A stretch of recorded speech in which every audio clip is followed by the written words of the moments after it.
আজকের আলোচনা অত্যন্ত আবেগঘন ছিল। যদি বাংলাদেশে সাম্য, মানবিক মর্যাদা, সামাজিক সুবিচার বাস্তবায়ন করা যায় তাহলে এই বাংলাদেশ হবে নতুন রাষ্ট্র, এবং সেই নতুন রাষ্ট্র গঠনে তিনি কাজ করছেন।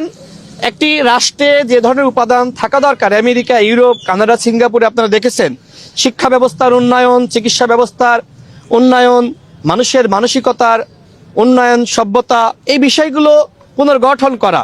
অবশ্যই বাংলাদেশে যা যা করা দরকার তিনি সেইভাবে কাজ করবেন। জানেন যে উচ্চকক্ষ এবং নিম্নকক্ষ, অর্থাৎ যদি উচ্চকক্ষে বেশি আসন পেতে হয় সেক্ষেত্রে ধানের শীষ প্রতীকের বাইরে ভোট দেওয়ার কোনো সুযোগ নাই। যে এই আন্দোলন শুধুমাত্র কোটা সংস্কার আন্দোলনের মধ্যেই সীমাবদ্ধ না রেখে রাষ্ট্র সংস্কার আন্দোলনে কিভাবে পরিণত করা যায় সে বিষয়ে দল হিসেবে বিএনপির চিন্তা করা উচিত। সেই সময় বিএনপির মাননীয় ভারপ্রাপ্ত চেয়ারম্যান তিনি আমাদের সেই প্রস্তাব গ্রহণ করেছিলেন। আমরা এই প্রস্তাবটি দিয়েছিলাম বিএনপির স্থায়ী কমিটির সদস্য জনাব সালাউদ্দিন আহমেদকে, অর্থাৎ জনাব তারেক রহমানের সাথে আমাদের যে সম্পর্ক, সেই সম্পর্ক আন্দোলন সংগ্রামের সম্পর্ক। জনাব তারেক রহমান তিনি কেন ঝিনাইদহ 4 আসনে আমাকে নমিনেশন দিলেন?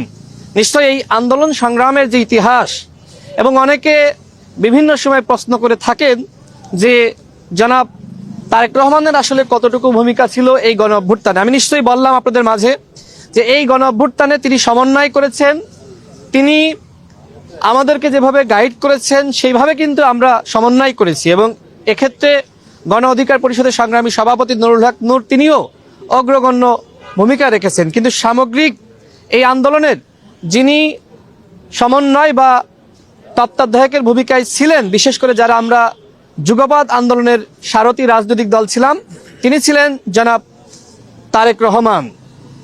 জনাব তারেক রহমান বিএনপিকে সংগঠিত করার জন্য চেষ্টা করছেন, এবং আমি তার যে প্ল্যান রয়েছে সেই প্ল্যান বাস্তবায়নের একজন সারথী হিসেবে বিএনপিতে কাজ করার সিদ্ধান্ত নিয়েছি।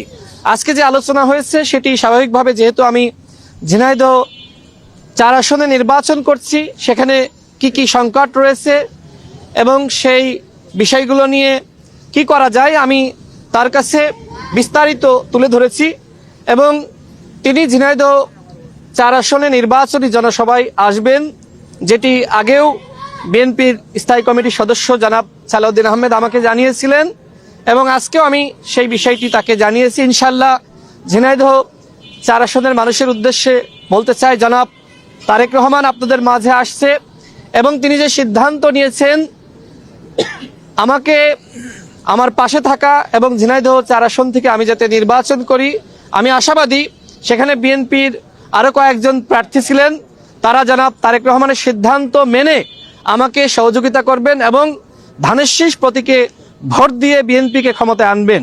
এইবারের নির্বাচনে আপনারা নিশ্চয়ই জানেন যে উচ্চকক্ষ এবং নিম্নকক্ষ, অর্থাৎ যদি উচ্চকক্ষে বেশি আসন পেতে হয় সেক্ষেত্রে ধানের শীষ প্রতীকের বাইরে ভোট দেওয়ার কোনো সুযোগ নাই। তো আমি আশাবাদী বিএনপির তৃণমূলের নেতৃবৃন্দ, হাইকমান্ডের যে সিদ্ধান্ত, জনাব তারেক রহমানের যে সিদ্ধান্ত, সেই সিদ্ধান্তের বাইরে কেউ যাবে না। সাময়িকভাবে হয়তো কেউ কেউ সংক্ষুব্ধ আছে, কিন্তু তারা সবাই জনাব তারেক রহমানের সাথে কাজ করবেন, আমাদের সাথে কাজ করবেন, এবং ধানের শীষ প্রতীকে ভোট দিয়ে জনাব তারেক রহমানকে বিজয়ী করবেন। আজকের আলোচনা অত্যন্ত আবেগঘন ছিল, যেহেতু দীর্ঘ সময় পরে তার সাথে সাক্ষাৎ হয়েছে। আসলে এই আবেগঘন মুহূর্তের বিষয়গুলো আমি আপনাদের মাঝে তুলে ধরতে পারবো না। তার প্রতি আমার শ্রদ্ধা রয়েছে, তার প্রতি ভালোবাসা রয়েছে, তার নেতৃত্বে ইনশাল্লাহ আমরা কাজ করে যাব, এবং তিনি যে স্বপ্ন দেখছেন নতুন বাংলাদেশ গঠন, যেখানে মহান মুক্তিযুদ্ধের মূলনীতি সাম্য, মানবিক মর্যাদা, সামাজিক সুবিচার বাস্তবায়িত হবে। এবং আজকে তার সাথে সবথেকে যে গুরুত্বপূর্ণ বিষয়টি নিয়ে আলোচনা হয়েছে, তিনি আমাদেরকে জানিয়েছেন আমি শুধু স্বপ্ন দেখছি না, আমার পরিকল্পনা রয়েছে, এবং সেই পরিকল্পনা বাস্তবায়নে আমাদের সবাইকে একসাথে কাজ করতে হবে। আমি তাকে আশ্বস্ত করেছি যে ইনশাল্লাহ আপনার সাথে ছিলাম, আছি, থাকব। আপনার পরিকল্পনা বাস্তবায়নে অতীতে যেভাবে আপনার নেতৃত্বে আমরা লড়াই করেছি, ভবিষ্যতেও আপনার সাথে থেকে বিএনপিকে ক্ষমতায় আনা এবং রাষ্ট্র পুনর্গঠনে কাজ করে যাব ইনশাআল্লাহ।